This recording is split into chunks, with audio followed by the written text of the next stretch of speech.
Hello and नमस्कार my dear friends. हम अभी पढ़ रहे हैं chapter 3 that is human reproduction. ठीक है, आपने कल की वीडियो बहुत अच्छे से देखी, मुझे मालूम है। उसमें मैंने आपको कई सारे टर्म्स बताए थे। फिर हमने थोड़ा सा जो स्टार्टिंग किया था about the male reproductive system. ठीक है, सो इन मेल रिप्रोडक्टिव सिस्टम मैंने आपको जो स्क्रोटम है उसके बारे में बताया था।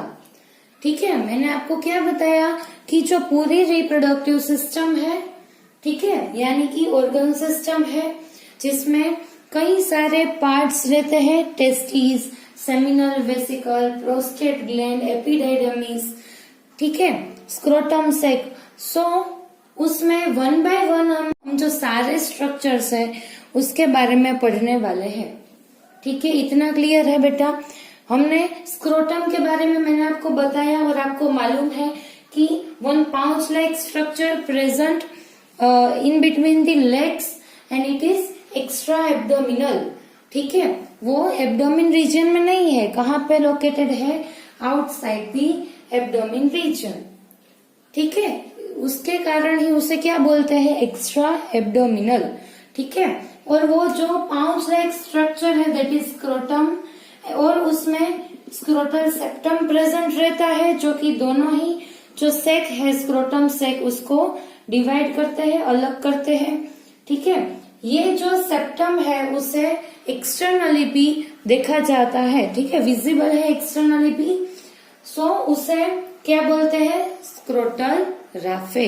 Very good. अभी यहाँ पे देख लो कि एक स्क्रोटल सेक में एक टेस्टिस प्रेजेंट है और दूसरा में दूसरी। ठीक है, मैंने आपको इतना बताया था। फिर हमने यहाँ पे एक स्ट्रक्चर देखा था दैट इज एपिडाइडमिस। दोनों ही टेस्टिस के ऊपर स्ट्रक्चर प्रेजेंट रहता है। ठीक है, सो इसके बारे में हमने पढ़ा था। फिर मैंने आपको बताया था कि स्क्रोटम में बॉडी टेम्परेचर के कंपेयर में 2 to 2.5 डिग्री सेंटीग्रेड जितना लोअर टेम्परेचर रहता है। ऐसा क्यों? क्योंकि स्पर्म प्रोडक्शन के लिए, स्पर्म मैच्योरेशन के लिए and for the storage of sperm वहां पे लो टेम्परेचर रिक्वायर्ड है। ठीक है, इतना क्लियर है बेटा। फिर हमने वो पॉइंट डिस्कस किया था कि जो लेफ्ट साइड का जो गोनेड रहता है वो थोड़ा सा नीचे की साइड रहता है कंपेयर टू राइट साइड। इतना आपको मालूम है। ठीक है, फिर हमने जो ये सारे पॉइंट्स देखे, फिर मैंने आपको बताया था कि जब जो बेबी है वो मदर वोम्ब में रहता है, यानी कि यूटेरस में रहता है, तभी उसके ग्रोथ के टाइम पे अबाउट 7 to 8 वीक में क्या होता है बेटा? 7 to 8 वीक में क्या होता है? टेस्टिस का फॉर्मेशन स्टार्ट होता है। कब? 7 to 8 वीक। ठीक है, वो जो टाइम है उस टाइम में जो मेल बेबी है उसमें ये जो टेस्टिस है that are main primary sex organ. ठीक है, उसका फॉर्मेशन, क्या बोल रही हूँ मैं? फॉर्मेशन जो है वो स्टार्ट होता है जब बेबी मदर वुम्ब में है तब। ठीक है, फिर क्या होगा? जैसे ही वो मैच्योर होता है, यानी अप टू कब? 7th और 8th मंथ, और eight the time of parturition क्या होगा कि जो ये टेस्टिस कहाँ पे बने थे बेटा? जो मेल बेबी के अंदर उसके एब्डोमिन कैविटी में, वो अभी कहाँ पे आ जाएंगे? जो स्क्रोटम सेक है उसमें आ जाएंगे। ठीक है, क्या मैंने बोला? सपोज आप देख लो कि ये जो टेस्टिस है वो अभी कहाँ पे है? एब्डोमिन रीजन में। ठीक है, क्योंकि फॉर्मेशन कहाँ पे होता है बेटा? एब्डोमिन रीजन में फॉर्मेशन होगा, लेकिन eight the time of birth और एट द टाइम 7th और 8th मंथ को क्या होगा कि जो टेस्टिस एब्डोमिन कैविटी में फॉर्म हुए थे वो अभी कहाँ पे आ जाएंगे बेटा, जो स्क्रोटम रहता है एक्स्ट्रा एब्डोमिनली, उसमें एब्डोमिन में से यहाँ पे शिफ्ट हो जाएंगे। ठीक है, समझ में आई बात। यहाँ पे स्क्रोटम सेक है, ठीक है, यहाँ ये जो रीजन है दैट इज एब्डोमिन रीजन, यहाँ पे टेस्टिस का फॉर्मेशन हुआ।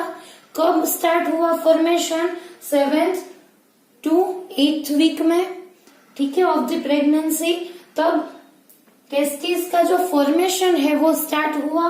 अभी क्या होगा बेटा, eight the time of 7th और 8th मंथ और ड्यूरिंग द टाइम ऑफ पार्ट्यूलेशन, ये जो टेस्टिस है वो यहाँ से शिफ्ट करके कहाँ पे आ जाएंगे, ये जो स्क्रोटम सेक है उसमें आ जाएंगे।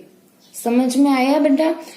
एंड अगर आप जो फीमेल है उसके बारे में बात करते हो तो उसमें क्या होता है बेटा, उसमें भी सेम प्रोसेस होती है। ओवेरी जो है, अगर आप फीमेल की बात करते हो तो उसमें ओवेरी जो मेन सेक्स ऑर्गन है, गोनेट्स है, ठीक है। सो वो जो ओवेरीज है उसका फॉर्मेशन कहाँ पे होगा, एब्डोमिन रीजन में। लेकिन फीमेल में क्या होता है बेटा, वो जो ओवेरीज है वो वहीं पे रहेगी, कहाँ पे, एब्डोमिन रीजन में, ठीक है। लेकिन मेल में ऐसा नहीं है। मेल में क्या होता है कि जो एब्डोमिन रीजन में टेस्टिस का फॉर्मेशन हुआ वो at the time of birth it will shift from the abdomen region into the scrotum sac. समझ में आया। सो यहाँ पे आ जाएगी, ठीक है, ओके। सो अभी क्या होता है बेटा कि कई बार ऐसा देखा गया है और कई सारे केसेस में क्या होता है कि ये जो टेस्टिस है ये यहाँ पे स्क्रोटम सेक में नहीं आ पाती, ठीक है। कई बच्चों में ऐसा होता है कि जब eight the time of birth doctor बोलते हैं कि इसके स्क्रोटम में और स्क्रोटम सेक्स में, आप कुछ भी बोल सकते हो, ठीक है, वहां पे टेस्टिस अभी प्रेजेंट नहीं है। कई सारे बच्चों में ऐसा होता है कि बर्थ के टाइम पे ये जो टेस्टिस है वो ये स्क्रोटम सेक में नहीं आ पाती, ठीक है। और जो स्क्रोटम सेक है उसमें गोनेट्स प्रेजेंट नहीं होते। सो जो ऐसी कंडीशन रहती है उसे क्या बोलते हैं बेटा, क्रिप्टोर्किडिज्म, ठीक है। ये आपको याद रखना है। अभी उसमें भी आप देख लो, दो टाइप्स दिए हैं, one is unilateral and second is bilateral. अभी इसका क्या मीनिंग है बेटा, बहुत ही इजी है। यूनि यानी वन, बाई यानी टू। सो यूनिलैटरल जो क्रिप्टोर्किडिज्म जो है उसमें क्या होता है बेटा कि जो एक टेस्टिस है, एक जो गोनेड है, वो इजीली ट्रांसफर होके कहाँ पे आ गया, स्क्रोटम सेक में आ गया, ठीक है। लेकिन जो दूसरा टेस्टिस, जो दूसरा गोनेड है, वो अपने रिस्पेक्टिव स्क्रोटम सेक में प्रेजेंट नहीं है, ठीक है। दोनों में से सिर्फ एक ही गोनेड स्क्रोटम सेक में प्रेजेंट है। ऐसी कंडीशन को बोलते हैं यूनिलैटरल कंडीशन, ठीक है। और दूसरा जो कंडीशन है दैट इज बाइलेटरल, जिसमें स्क्रोटम सेक में दोनों ही टेस्टिस क्या है बेटा, एब्सेंट है। स्क्रोटम सेक में एक भी टेस्टिस, एक भी गोनेड प्रेजेंट नहीं होगा।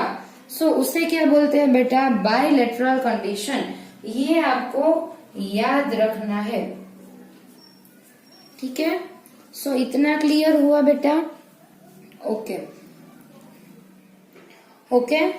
सो यहाँ पे आप देख लो कि जो स्क्रोटम है वो इंटरनली लाइंड बाय डार्टोज मसल और स्पर्मेटिक फेसिया। अभी ये क्या है बेटा, जो स्क्रोटम जो रहता है, दोनों स्क्रोटम सेक्स, उसमें इंटरनली मसल्स प्रेजेंट रहते हैं, ठीक है। यहाँ पे आप देख लो कि जो स्क्रोटम है वो कोल्ड कंडीशन में कैसा हो जाता है, कॉन्ट्रैक्ट हो जाता है, और वार्म कंडीशन में रिलैक्स, ठीक है।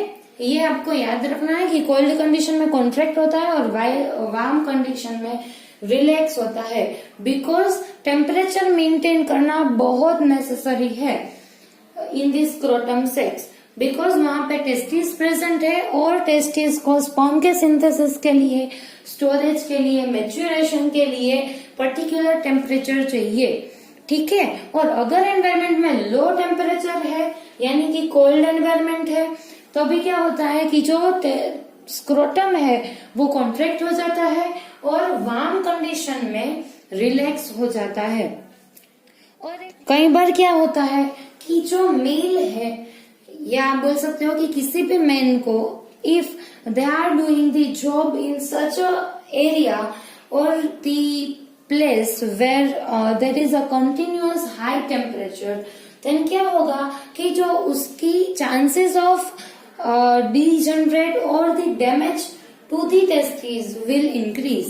यानी क्या होगा कि अगर जो पर्सन है उसे कंटिन्यूअस हाई टेम्परेचर मिल रहा है और वो कंटिन्यूअसली हाई टेम्परेचर में है, उसकी वजह से जो उसके जो टेस्टीज है वो उससे डैमेज होने के चांसेस ज्यादा रहते हैं।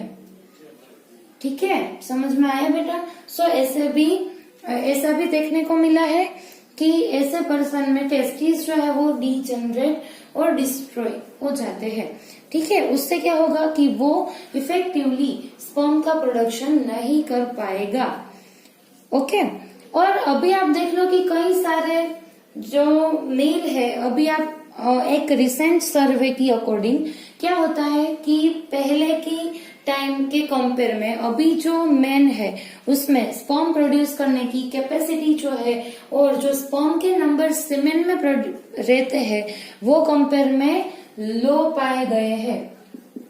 ठीक है, और ज्यादातर जो मेल है उसमें इनफर्टिलिटी के केसेस ज्यादा देखने को मिले हैं।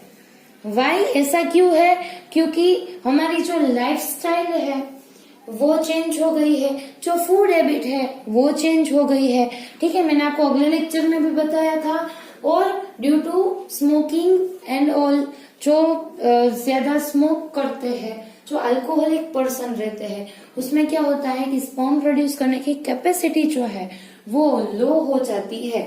और दूसरा क्या है बेटा कि स्पर्म ज्यादा नंबर में हो वो अच्छा है, और दूसरी चीज जो है वो है स्पर्म की मोटिलिटी, वो भी ज्यादा होनी चाहिए। क्योंकि if there are more number of sperms but they don't have their exact motility or a high motility, they cannot fuse with the egg cell.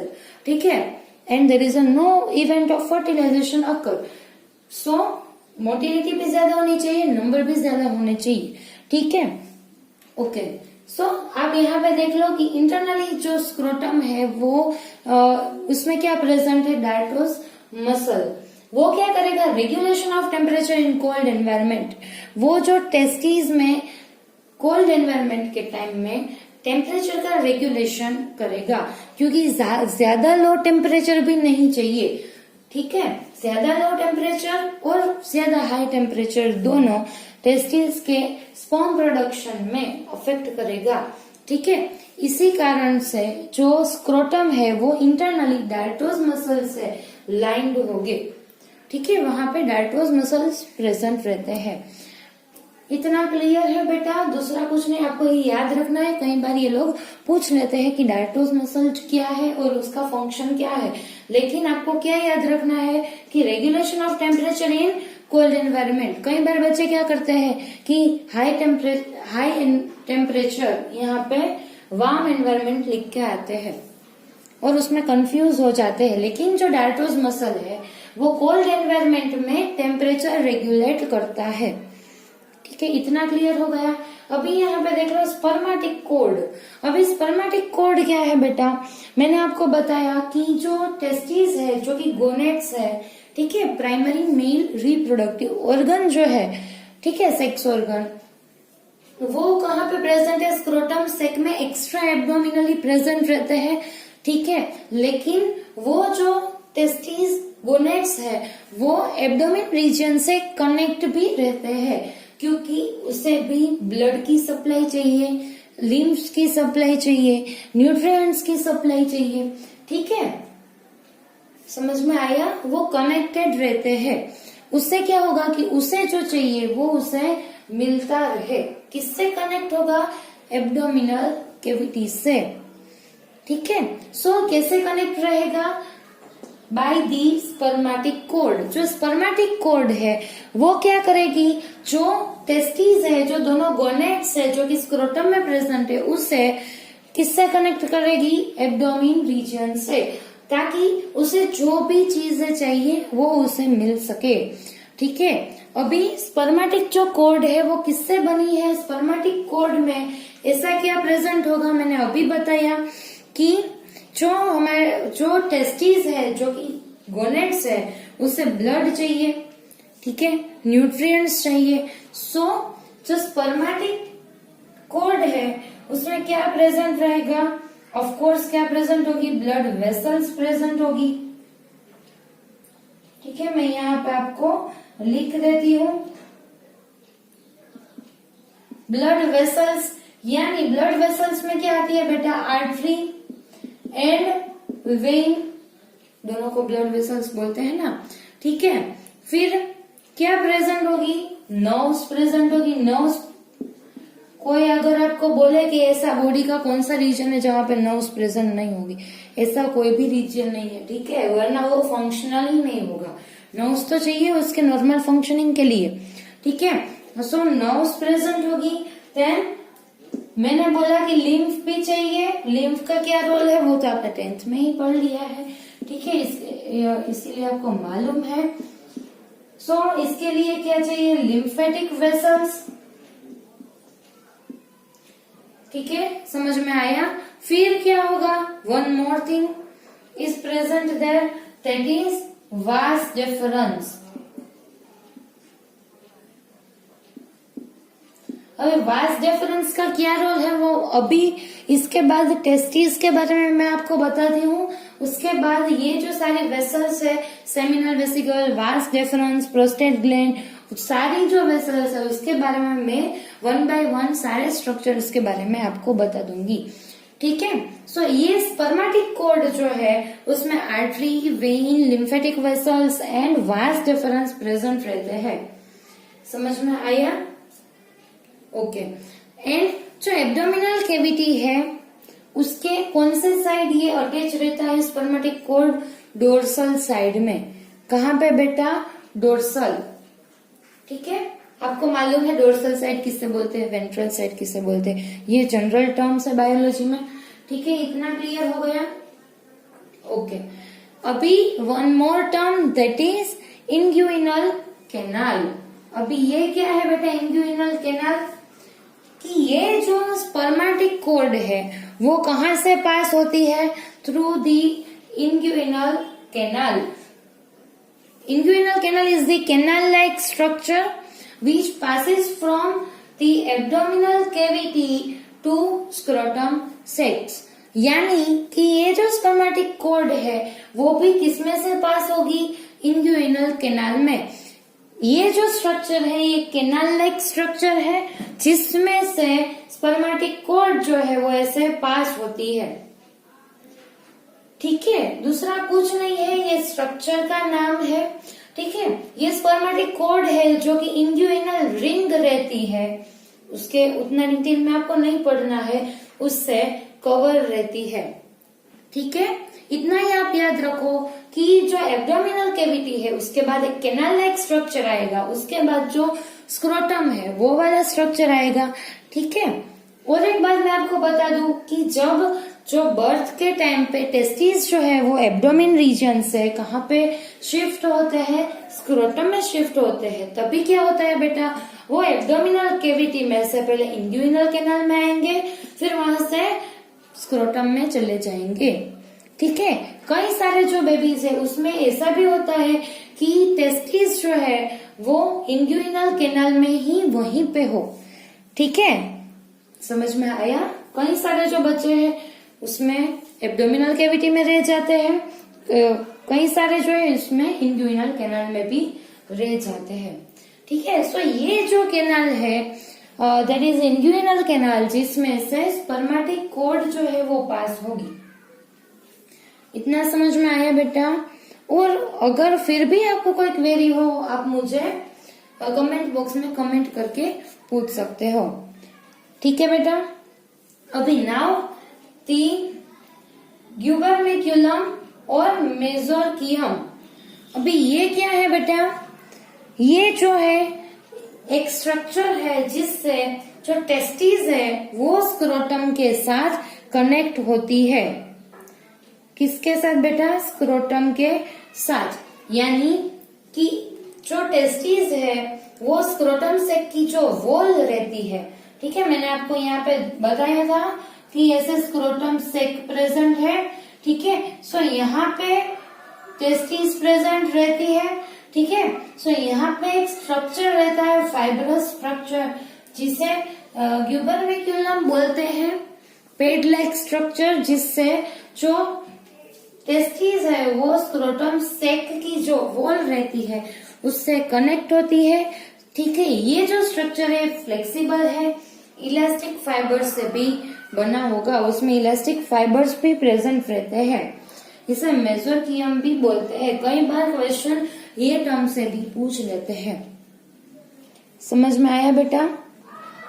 Okay, सो ये जो सारी चीजें हैं आपको याद रखनी है अबाउट स्क्रोटम। ठीक है, अभी one more thing, that is cremaster muscles. ठीक है, कई बार ये लोग जो है इसके बारे में भी पूछ लेते हैं। मैं आपको यहाँ पे बता देती हूँ ताकि आपको कभी कोई एग्जाम में दिक्कत ना हो। क्रेमास्टर मसल, ठीक है, ये मसल है क्रेमास्टर मसल, जो क्या करता है कि जो स्क्रोटल जो सेक प्रेजेंट है, ठीक है, और इंग्युइनल कैनाल जो रीजन है उसमें ये मसल्स देखे गए हैं। ठीक है, मैंने आपको बताया इंग्युइनल कैनाल और जो स्क्रोटम सेक है उसमें क्रेमास्टर मसल जो है वो प्रेजेंट रहते हैं। ठीक है, अभी ये क्या करेंगे बेटा? क्रेमास्टर मसल्स जो टेस्टिस है उसको एलिवेट करने में हेल्प करते हैं, अपने बेटर फंक्शनिंग के लिए, एलिवेशन के लिए ये जो क्रेमास्टर मसल है उसे एलिवेट करते हैं। ठीक है, इतना क्लियर हुआ बेटा? क्रेमास्टर मसल ज्यादा आपको इसके बारे में नहीं पढ़ना है। ठीक है, वो कहाँ पे प्रेजेंट रहते हैं वो आपको मालूम होना चाहिए, स्क्रोटम सेक में और इंग्युइनल कैनाल में, and help in the elevation of testis, यानी बेटर फंक्शन के लिए, उसके एलिवेशन के लिए ये जो क्रेमास्टर मसल है ये इसे हेल्प करते हैं। ठीक है, इतना क्लियर हुआ बेटा? ओके, सो एक बार मैं आपको बता देती हूँ मैंने आपको क्या बताया, इतना आपको याद होना चाहिए अबाउट स्क्रोटम। देन हम टेस्टिस के बारे में पढ़ेंगे कि उसकी जो साइज और वो सब कुछ क्या है, कैरेक्टरिस्टिक्स। ठीक है, पहले मैं आपको स्क्रोटम के बारे में मैंने आपको कल भी बताया, और आज मैंने आपको किसके बारे में? क्रिप्टोर्किडिज्म के बारे में बताया, जिसमें यूनिलेटरल एंड बाइलेटरल कंडीशन के बारे में भी बताया। और एक बात की क्या होता है कि ऐसी जो कंडीशन रहती है उसमें डॉक्टर्स जो है वो ज्यादातर क्या करते हैं बेटा? बोलते हैं कि वेट फॉर सम टाइम, और क्या होगा कि अपने आप ही टेस्टिस जो है वो स्क्रोटम सेक में एंटर हो जाएगी। ठीक है, और अगर ऐसा नहीं होता सो दूसरा जो केस है, जो दूसरा जो स्टेप होगा डॉक्टर्स का वो क्या होगा बेटा? पहला तो वो बोलते हैं कि वेट कर लीजिए, दूसरा जो स्टेप है उसमें वो क्या करते हैं बेटा? जो FSH है, फॉलिकल स्टिम्युलेटिंग हार्मोन, उसकी ट्रीटमेंट देते हैं। उससे क्या होगा कि जो मेल हार्मोन्स है उसके प्रोडक्शन बढ़ जाएगा। ये चीज मैं आपको क्यों बता रही हूँ? क्योंकि आपको मालूम है FSH के रोल के बारे में, हमने 11th में जो लास्ट चैप्टर है उसमें पढ़ रखा है। ठीक है, फॉलिकल स्टिम्युलेटिंग हार्मोन जो कि मेल में स्पर्मेटोजेनेसिस इंक्रीज करता है और फीमेल में oogenesis इंक्रीज करता है। ठीक है, सो यहाँ पे क्या होगा कि FSH की ट्रीटमेंट से भी ये जो टेस्टिस है वो स्क्रोटम सेक में एंटर हो सकती है। ठीक है, और जो लास्ट ऑप्शन है दैट इज ऑपरेशन, वो ट्रीटमेंट करते हैं उसकी। ठीक है, सो ये जो है internally lined by dartos muscle, spermatic fascia, cold and warm condition में मैंने आपको बताया। ठीक है, इसका रोल बताया। फिर स्पर्मेटिक कॉर्ड जो है वो कनेक्ट करता है टेस्टिस को, जो स्क्रोटम एरिया है उसको एब्डोमिन एरिया से। ठीक है। एंड देन इंग्विनल कैनाल, जिसमें से ये स्पर्मेटिकोड पास होती है, ग्यूबरमेक्युलम और मेसोर्गियम। ठीक है, ये पेड लाइक, फाइबर लाइक, जिसमें इलास्टिक फाइबर ज्यादातर प्रेजेंट रहते हैं। क्यों इलास्टिक फाइबर बेटा? क्योंकि इससे कॉन्ट्रैक्ट भी होना है, रिलैक्स भी होना है, इसका टेम्परेचर भी मेंटेन करना है, यहीं पे मैंने बताया। ठीक है, सो ये पेड लाइक स्ट्रक्चर प्रेजेंट रहता है, जिससे टेस्टिस जो है यहाँ पे कनेक्ट होती है, उसे ग्यूबरमेक्युलम बोलते हैं। ठीक है, देन क्रेमास्टर मसल जो एलिवेशन करने में हेल्प करता है टेस्टिस को, जो कहाँ पे प्रेजेंट रहते हैं? स्क्रोटम सेक में और इंग्विनल कैनाल में। अभी स्क्रोटम यहाँ पे खत्म होता है, लेकिन अगर आपको कोई डाउट है regarding to any structure, then आप मुझे कमेंट बॉक्स में कमेंट कर सकते हो। ठीक है, और मैंने जो यहाँ पे आपको लिखाया, इसके आप नोट्स बना सकते हो। ठीक है, ओके, कल भी मैंने आपको बताया था, वो भी नोट्स में लिख देना।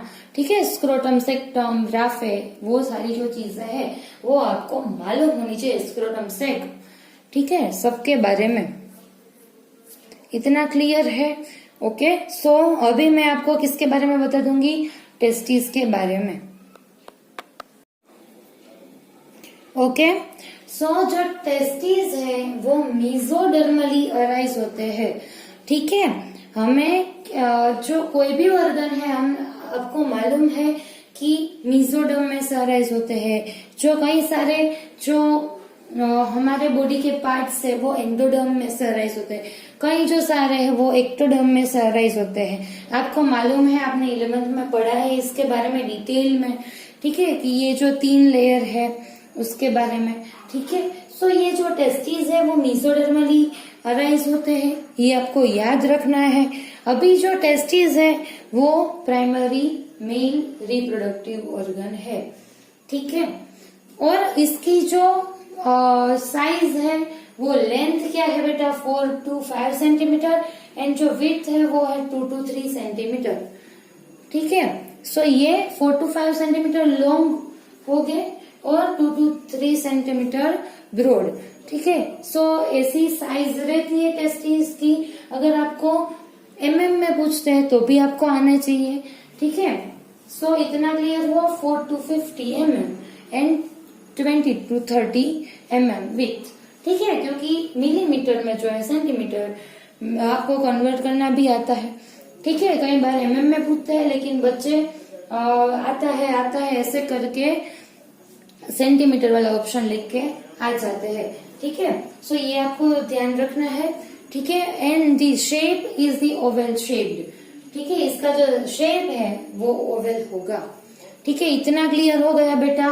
अभी हम नेक्स्ट लेक्चर में क्या करने वाले हैं बेटा? जो टेस्टिस का जो इंटरनल स्ट्रक्चर रहता है, जिसमें कई सारे लोब्यूल्स प्रेजेंट रहते हैं, ये लोब्यूल्स किससे बनते हैं? टेस्टिस की जो लेयर्स रहती है वो कौन सी लेयर्स है?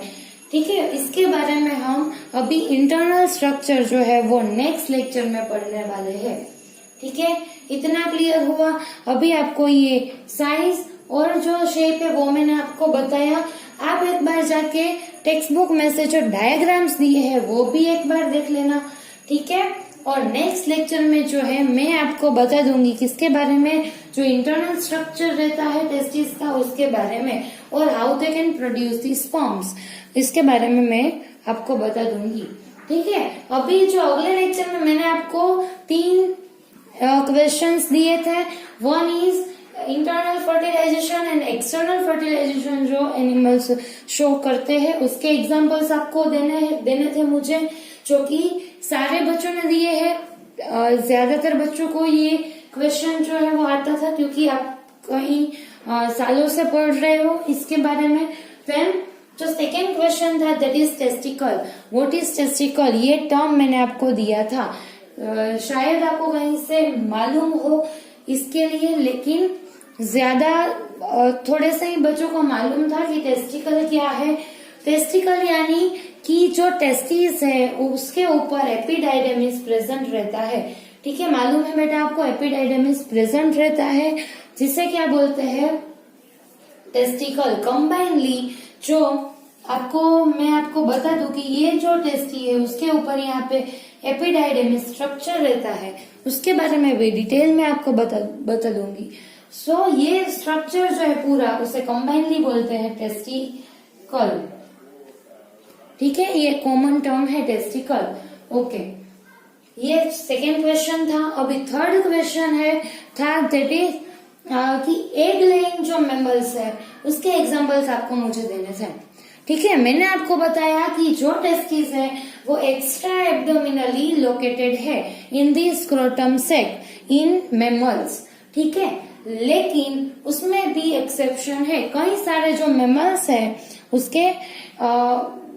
उसमें भी कई सारे जो मैमल्स जो है उसके कई सारे ऑर्डर्स में जो डिफरेंट ऑर्गेनिजम्स है उसमें जो टेस्टिस है वो एब्डोमिन रीजन में प्रेजेंट रहती है।